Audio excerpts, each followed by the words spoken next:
2026 IPL সম্প্রচার নিয়ে আর কোনো বাধা নেই বাংলাদেশ সরকারের পক্ষ থেকে, এমনটি জানিয়েছেন বাংলাদেশের তথ্য সম্প্রচার প্রতিমন্ত্রী জহির উদ্দিন স্বপন। দেখেন, গত বছর আইপিএল নিলামে মুস্তাফিজুর রহমানকে 9 কোটিতে কেনার পর কলকাতা কিছুদিন পরেই আবার মুস্তাফিজুর রহমানকে রিলিজ করে দেয়।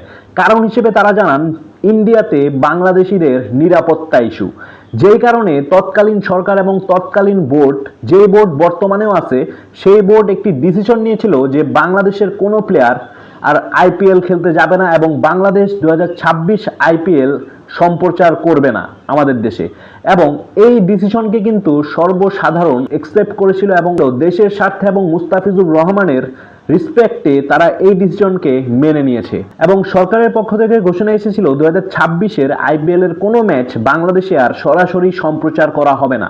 কিন্তু বর্তমান সরকারের তথ্য সম্প্রচার প্রতিমন্ত্রী সেই শর্ত তুলে নিয়ে বলেন, বাংলাদেশের যে কোনো টিভি চ্যানেল চাইলেই এখন পারবে 2026 আইপিএল সরাসরি সম্প্রচার করতে। এবং তিনি কারণ হিসেবে বলেন, ক্রিকেটের মধ্যে অথবা খেলাধুলার মধ্যে তিনি কোনো ধরনের রাজনীতিকে ঢুকাতে চান না। তো গাইস, এই ধরনের মন্তব্য অথবা এই ডিসিশনকে আপনারা কিভাবে দেখছেন জানাতে ভুলবেন না কমেন্ট বক্সে।